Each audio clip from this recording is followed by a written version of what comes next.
fans. Welcome. You are locked on to the Dallas Mavericks. My name is Nick Angstadt, media member and coordinator of the Locked On Podcast Network. And joining me, as always, my co-host, contributor at Mavs.com. The Redick Rallier, the One More Thing King. What you got for me, Isaac Harris? So when Jalen Brunson was asked a few days ago, hey, what do you know about JJ Redick? When his answer to that is the exact same thing I think about every single time I hear JJ Redick's name still to this day, and he's been in the league for 15 years. Jalen Brunson said, I know he's one of the most hated college basketball players of all time. And every time I see JJ Redick and I think about him, even though he's a pro in the league, I still think back to his Duke days and how much I hated that man. Yeah, man. But what a long ways it's been, because now I really like it. He's one of the few Dukies that I've really grown to like in the league. He's really like a different person from then, right? Like you remember JJ Redick as like this guy that he was Steph Curry before Steph Curry, right? Like that's the way he played. And he just took over and he scored a ton of points, and he was brash, and and he admits it, and he was arrogant and all that kind of stuff. And he's just not that guy anymore. It's just so crazy how different you are from in your early 20s to your like late 30s. Just almost 20 years we've seen JJ Redick in front of us. So pretty wild. Today's show will actually break down. JJ Redick spoke to the media today on Thursday, and so we will break down his interview. Isaac asked him a great question about veterans in his life. He also spoke about KP and Luka, and he gave us an update on his injury. So if you're wondering when can the Mavericks expect JJ Redick to play, we'll hear from JJ Redick in a little bit. Before we get to that, though, Kristaps Porzingis answered a question that was on everyone's mind. What did he think about not playing in the fourth quarter, essentially, against the Celtics in the game on Wednesday? So we'll get to that. Today's episode is brought to you by rockauto.com. Amazing selection, reliably low prices, all the parts your car will ever need. Visit rockauto.com and tell them Locked On sent you. All right, before we get into the JJ Redick stuff, I wanted to get to this question first. Tim McMahon asked Kristaps Porzingis about not playing in the fourth quarter and how he felt about it and all that kind of stuff. So let's just hear this first, and then we'll break it down a little bit here.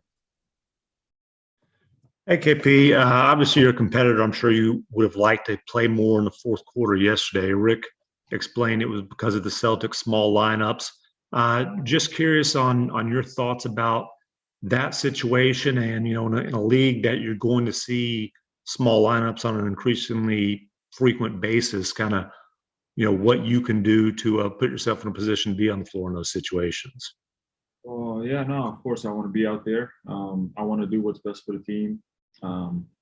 But as you said, I'm a competitor and I want to be out there, and I want to use the mismatch they have on us, by me being out there. So that's my mindset, but I'm here to do whatever's best for the team.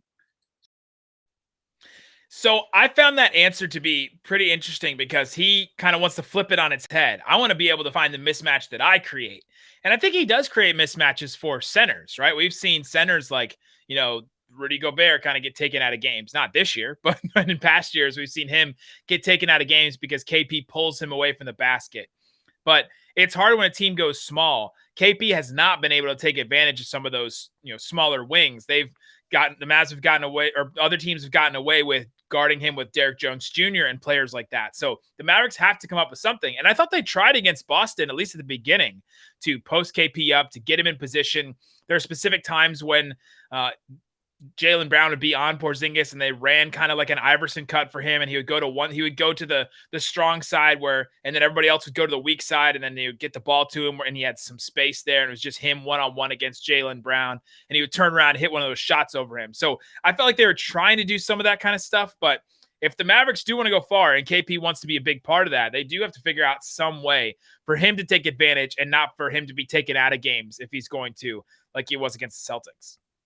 Yeah, I'm just really curious on where this leaves Dallas moving forward, going against other smaller lineups. We were just live on Locker Room before we recorded this on Thursday night. Join us on Locker Room on Thursday nights when we go live. But that was one of the things we talked about. Boston's not the only team in the league that goes small. And, was this an isolated Boston scenario that, hey, just the lineup they were throwing out there, this was the best case scenario for Dallas, to answer that? Or is this something that we'll see again moving forward of, how many of these teams that, you threw out there, like, well, how many teams can run a small lineup like Boston did? And will this be something that Dallas turns to more often? And I think that's the thing that we saw, against Boston, that Rick was comfortable enough to set down the second star on the team, the other max, player, to set him down for a matchup situation. So I think it's something to look at moving forward. And it shows opposing teams too that, hey, okay, if you want to go small, we'll go small too. And we're not scared to set down our second best player. No, so that'd be an interesting thing to monitor going forward. I mean, we've always been monitoring how wings do guarding Porzingis and how he takes advantage of players on the other end. So really interesting stuff. Next game, we'll see if the Mavericks, if they pull some of that kind of stuff out. They play the Knicks. So actually there's a lot of New York media there at practice asking him questions about, what do you remember from your time with the Knicks? And do you talk to anybody from the Knicks still? And he's very fond of New York still. He really bragged on how much he misses the city, how much he loves being there, and how people still notice him there when he's there. And he lights up every time. It's not a situation to where he's just like doom and gloom when he talks about New York. He still lights up when he's talking about the city and his experience there. So I thought that was really cool too. Yeah, and so we will actually also do post-game pods after both of these games. I'll handle it against the Knicks. Isaac will handle it against the Wizards on Saturday. So stick with us and follow those post-games if you want to hear us talk about those. So we'll get into that. Let's talk about JJ Redick, though, because that's kind of the big story over the last couple of days. JJ Redick spoke to the media. He was not fully participating in practice, but he did his own personal workout. He's been working out. He's been doing some on-court stuff. He's just not ready to do 5-on-5 stuff, anything with the team. But he said, I don't know if he says this in his first answer, but he just kind of waited around after he was done working out, waited for somebody to show up, and then he got to interact with some of the team. So this is JJ Redick. Let's just do this clip first. This is JJ Redick talking about his injury and an update on when the Mavericks can expect him to come back. Yeah, I've had a really good 48 hours.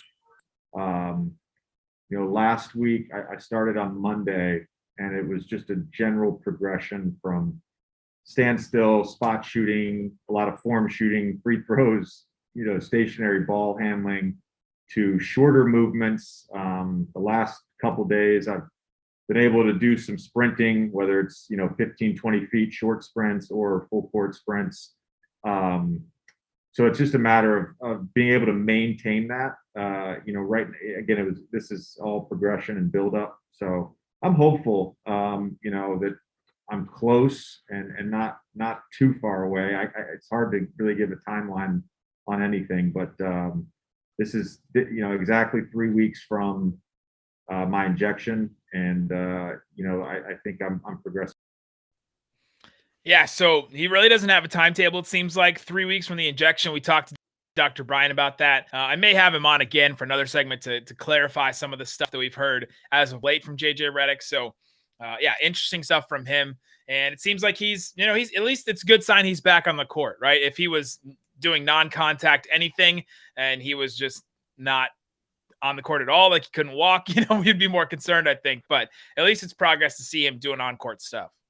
Yeah, he made it very clear. He said, I'm not practicing. He even went out of the way to clarify, I think it was Mark Follow's question of saying, hey, I'm not practicing. I simply worked out today with the team or before the team got there, like you said. And I think just the most important thing right now, we know that there's no timetable. He doesn't know the timetable. He seems very optimistic about it, that, hey, it looks like it's, in the coming up at some point. But he's joining the team. And I think that's a really important thing, because that's a whole aspect of why they added JJ Redick to this team, is the off the court stuff too. And it played into the question that I asked JJ that I think we'll play maybe in this next segment. But the whole veteran in the locker room, we talked about this whole thing about JJ Barea and them picking Wes Iwundu over JJ Barea back in training camp, and how much we wanted JJ Barea on this team because we thought they needed another leader. And I still think they do. I still think that they have missed having Barea in that locker room this entire season and having another leader presence. And so that's a whole different, angle to the whole JJ Redick trade. So the fact that Redick joined them in New York, because when I first heard it, he joined them in New York. I'm like, all right, he's just going to stay in New York because he has a home there. But he didn't just join them in New York for that game. He joined them for the long run, and he's going to accompany the team to Washington. Now he's coming back to Dallas with the team. So I thought that was really cool to hear that from him and Rick, that, he's joined the team for good, and he's going to continue being with the team and working out until he's ready to play basketball. So I thought that was really cool. 100%. All right, so coming up, we'll get into some of his comments on his podcast, a couple other clips that we'll share about playing with Luka and Porzingis, and then the great question Isaac asked about veterans and what he can do as a veteran and veterans that reached out to him. So we'll get into that coming up. But have you guys heard about Sport Trade? It's where fantasy meets the stock market. It's pretty amazing. It's crazy the way life works now. Sport Trade takes fantasy to the next level. It's like that Robinhood app for fantasy sports, the same way that it works. Their platform allows you to buy and sell shares in your favorite players, just like real stocks.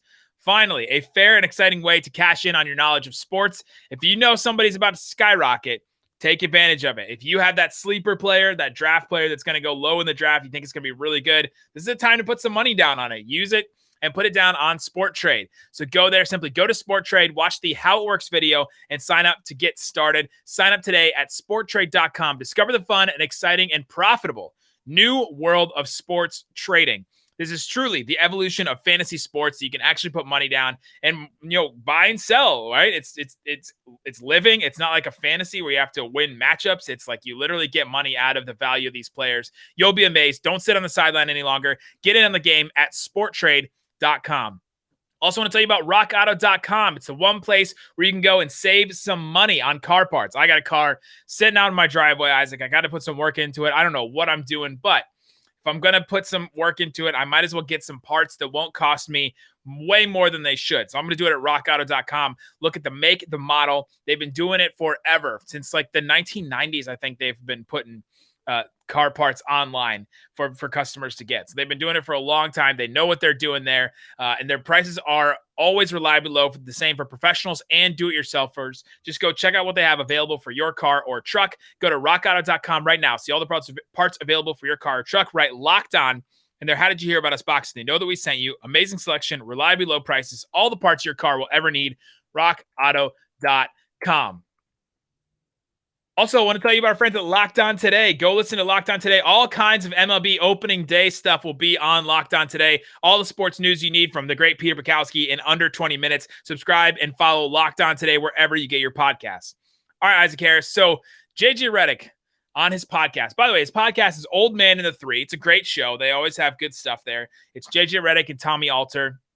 And they interview NBA players. They always get good stuff. It's one of the pods that makes me really nervous about our business, because if NBA players get so good at this, they take over the podcasting landscape, then it puts us, non-NBA playing Joes out of business. But he does a great job at it. I think he's really good. Some former athletes get on a podcast, think they can just turn it on and talk. And I think JJ puts work into it. He's really well-spoken and thoughtful and all that kind of stuff. He's trying to bring up younger players into it as well. Tyrese Halliburton is a player he's brought in and tried to, bring him on and grow him up in the business and stuff like that. So really cool stuff. But the podcast he had on Wednesday had some crazy comments in there, at least crazy in our eyes. Here's a couple of things that he said. He requested a trade formally in November. At least he personally did. His agent didn't, but JJ as a player went to the front office, said, I'd like a trade. If you remember, November was before the season started. I don't know if you can remember all the way back to November, but the season started December, 23rd? So this is way before the season even started, because JJ Redick said he only went to play in New Orleans because of Drew Holiday. And when Drew Holiday got traded to the Bucks, he was like, well, now I don't want to be here anymore because I signed here just for Drew Holiday. And so he asked for a trade.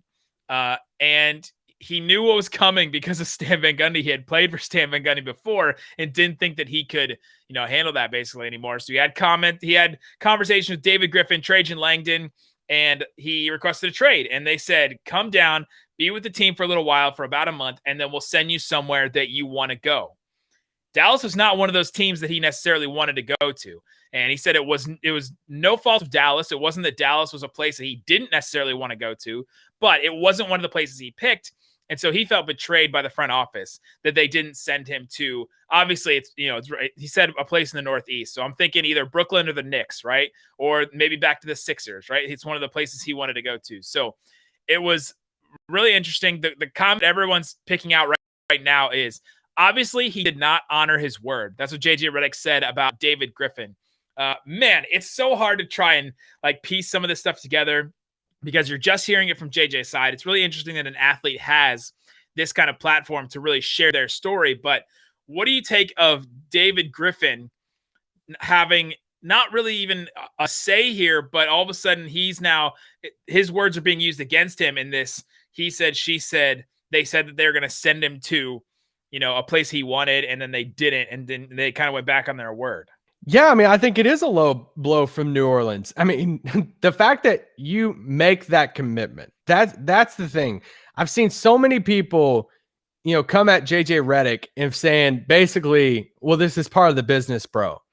And I've seen some past players react to it on, national shows and stuff like this. And I'm like, yeah, but like if they just traded him and there was no prior communication and JJ sitting on a podcast saying, dang it, man, like I'm frustrated that they traded me to somewhere that I didn't want to go and blah, blah, blah.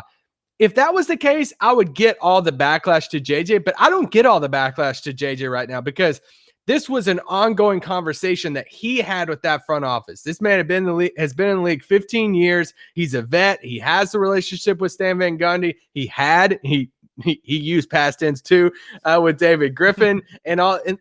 They had an ongoing conversation. And my whole thing is, if you can't make do on your promise, then don't make the promise. I'd say something I value so much in my life is my word. And my close friends, my wife, they will vouch for me on this, that I take my word. I will go over mountains to keep my word on something. And if I know I can't keep my word, then I'm not going to give you my word. So if JJ is sitting there saying they told him, hey, we won't do this or we will do this, then yeah, I think it's warranted, because if you can't keep that promise, then don't make it. And they obviously made that promise to him. I don't blame JJ Redick for having. There we go. I don't blame him, because we got to call him Redick. We can't call him JJ. Yeah. I don't blame him for wanting to go up Northeast, and he talked about this because he wanted to be around his son, his family in Brooklyn. They live in Brooklyn. His son was starting kindergarten, and he told this whole thing is that anytime they come visit, then that means he'd have to take a week off school because of, contact tracing and all this stuff. And he was like, I just wanted to be back closer to my family. And considering everything that happened in New Orleans, and they promised him that would happen. Not only did they promise it would be a trade, but then he said once they reached a point that they passed the whole reaggregation trade deadline type of thing in February, he said it was his understanding he would just be bought out, and then bam, he would go to one of those teams. And then at that last moment, he details on his podcast the whole how he found out and everything. He was like, okay, and that's the thing. I've seen different Mavs fans too of saying, well, dang, he don't even want to be here and all this stuff. He made it very clear on that podcast. He said it has nothing to do with Dallas. Nothing. And today in the media too. Yeah, and today in the media, he has so much respect. He said he even told Cuban, he's like, any other year, I would have been like so excited. And he is excited right now. It's just, this was what they promised him in New Orleans. So I cannot blame him one bit. They made the promise. They stuck their neck out to make that promise to him, and now they broke that promise. So they really can't. I mean, there's nothing for them to say because they made that and they broke it. The other thing that he said was, I look at the buyout situation not as, I'm going to get bought out and go to Brooklyn. He just wanted to be closer to his family, right? He mentioned specifically that his kids started school in Brooklyn. They have a place there. Yeah.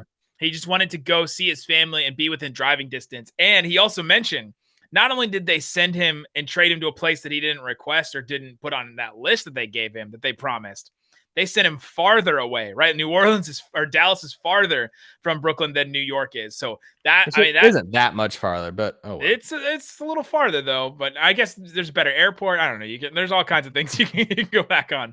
But and then the thing, I guess this is the one that really people have been aggregating is, Tommy Alter asked him, why should any player trust this organization? And JJ Redick said, I don't think you're going to get honesty from that front office. Objectively speaking, that's not an opinion. I just don't think you're going to get that. I don't think what happened to me is necessarily an isolated incident. I think front offices around the league operate in their best interest. I get that. I understand that. Truthfully, I think it was a little naive thinking. I was in year 15 and I attempted to do things right throughout my career. But in terms of this front office, yeah, it's not something where I'd expect certainty, the agents who worked with me in this, to ever trust that front office again. Whoo! Like, that is a quote right there, and that'll stick out for sure, that you can't trust that front office. And who knows? Like, are players really going to think that? Like, New Orleans is not necessarily a place that's going to get free agents, but now are they really not going to get free agents? Right? Like, are they in that moratorium period for free agency when you're allowed to make deals and stuff? Is that going to mess them up there, where they're going to make an agreement with a team or a player, and then all of a sudden the player's like, I don't know, you guys went back on your word on JJ Redick. So I don't think we're 100% sure how that's going to play out, but that is a pretty harsh quote, I think, to come out of this. But it's true. If everything JJ Redick said is true, then yeah, you can't trust that front office's word on something like this. That's why I think the Mavericks are so dead set on treating their players right, and letting them out in the time that they want. The stuff they did with Dirk, what they do with JJ Barea, keeping him around and all that kind of stuff. And because now more than ever, players have a platform to tell it. And you go back 20 years and you screw over a player, then how are people going to find out? A newspaper clipping, and then you hopefully here and there. I mean, but now look, JJ Redick said it on his personal podcast. I was in a Zoom media session today hearing newspaper reporters ask him, I heard on your podcast that you said, and Redick saying, hey, thanks for listening. This is the new age, right? And JJ Redick's so good at hosting this podcast stuff. And, I think, Kevin Gray asked a great question, basically saying, like, why did you share this on your podcast? What? And I think some people out there too, I'm like, oh, okay, he just wants downloads and all this stuff. I'm happy he did. I love it. I love hearing behind the scenes stuff. I love hearing, obviously the New Orleans front office probably didn't like that at all, but Redick, answered that question and said, because I knew I was going to be asked about it. He said, so if I'm going to answer that question truthfully, he said, I'm going to be truthful about it. I'm going to answer the question truthfully from one of you guys asking me, why not just say it on my personal podcast? And that's what he did. And I absolutely loved it. Thought it was great. Absolutely. Coming up, let's hear from JJ Redick about playing with Kristaps Porzingis and Luka, and then we'll hear about him playing with veterans and how he can be a veteran. So we'll get into that. But before we do, Built Bar, the championship for Built Bar. It's a protein bar. It tastes like a candy bar. The championship is between our personal favorite, the coconut brownie chunk bar, and the cookie dough chunk bar. Absolutely incredible bars. Not sure if I can choose between them, but I'm partial to the coconut. I think that one's going to win. I don't think you can choose between either one of them right now. That's true. Well, we'll have to keep checking Built Bar to see if they're available. With Built Bar, bring those bars back.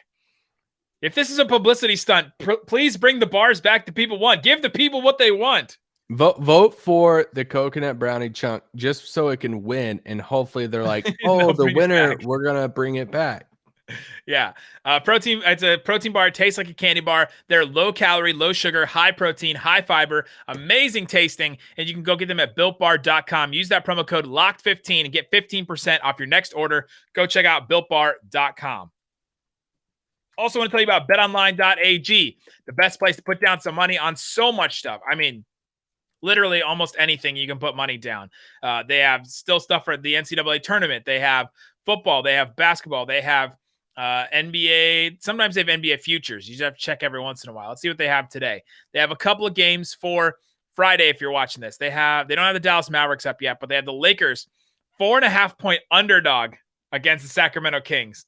I'm taking the Kings in that one. I think I'm fully leaning in and I'll take the 4.5 points, or I would maybe just take them straight up, the Kings against the Lakers. That one's kind of interesting. Bucks a 3.5-point favorite over the Blazers. They have the Suns 12.5-point favorite over the Thunder.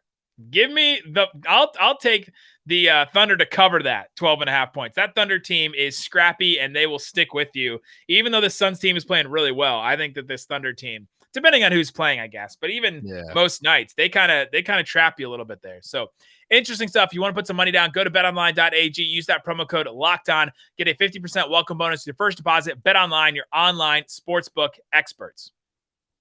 Go check out Locked On NBA Draft if you want to follow the NBA Draft at all. Our guys are some of the best and the brightest, the rising stars in NBA Draft circles. If you want to follow Draft Express before they make it to ESPN, listen to Locked On NBA Draft.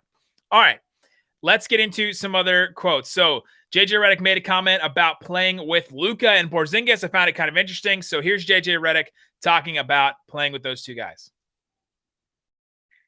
Well, they're great players. I'm very excited to play with them. In a sense, they're both the proverbial, unicorn.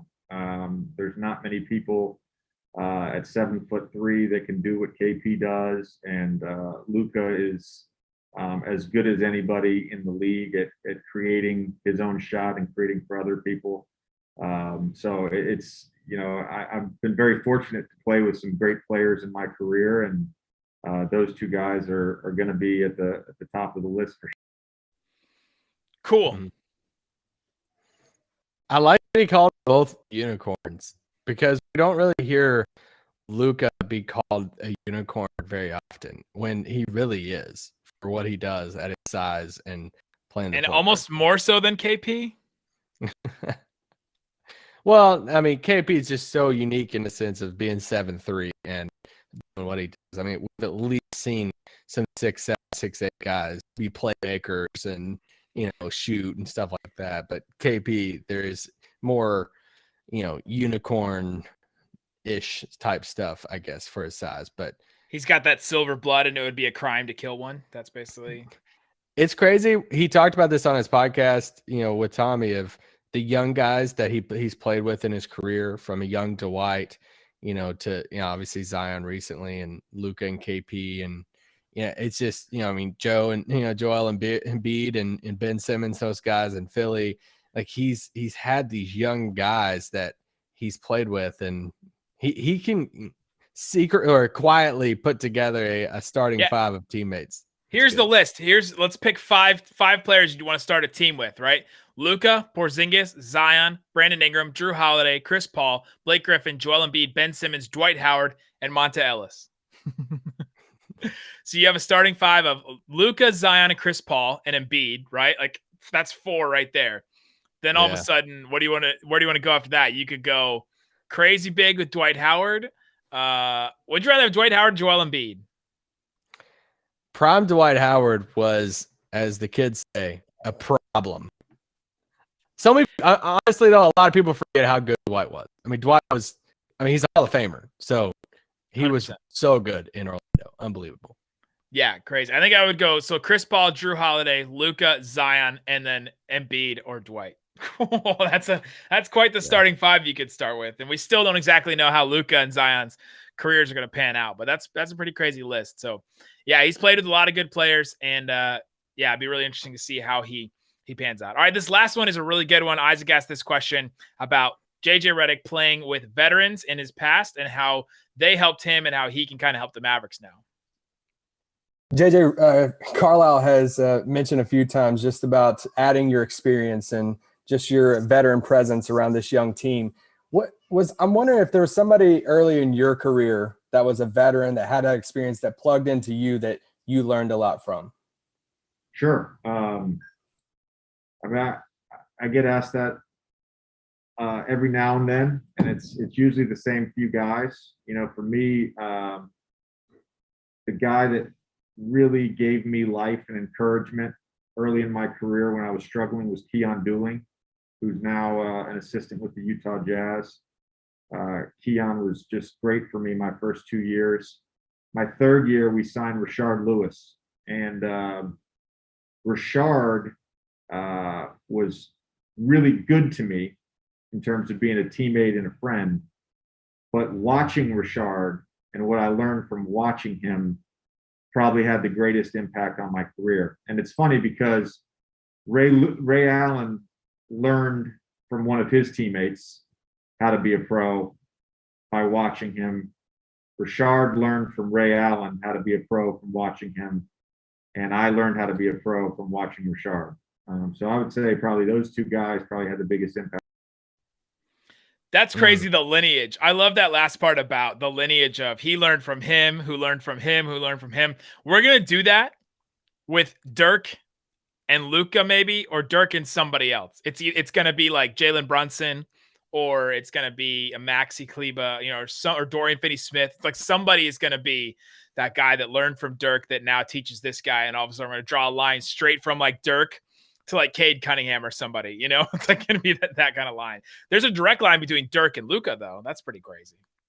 Yeah. I absolutely loved his answer because I love it was because of him watching that guy, watching the work ethic, watching the workouts, watching him master his craft. And Rashard Lewis, and guys, if y'all don't know who Rashard Lewis is, go back. I mean, that was one of the first teams, that Orlando team, that did the, big man, 4 guys who can shoot around them. They put Rashard Lewis and, Rashard Lewis in the corner, Hidu and, JJ, Jameer Nelson with Dwight in the middle. And it's like, hey, Dwight, go to work and we're going to surround you with 4 shooters. It's such a fun team to watch. They should have beat the Lakers in the finals.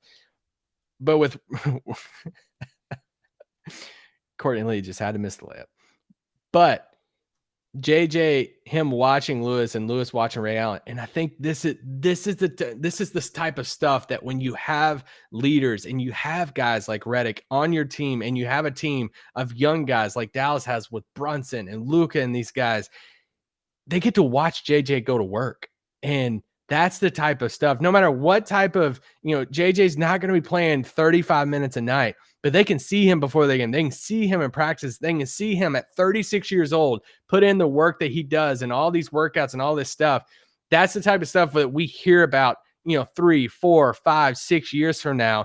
And Luka's in his 6th All-Star game or after that. And we're talking to him about just his career. And he says, JJ Redick, or, it's a Brunson or something like that. And it's like seeing, Redick, work out, and, whether he's with Dallas after this 3-month stint or not, he's probably going to be back in the Northeast, and rightfully so. Go be with your family, man. I would love that. But just that's the type of stuff, that's the impact off the court that somebody like JJ Redick brings. Absolutely. All right.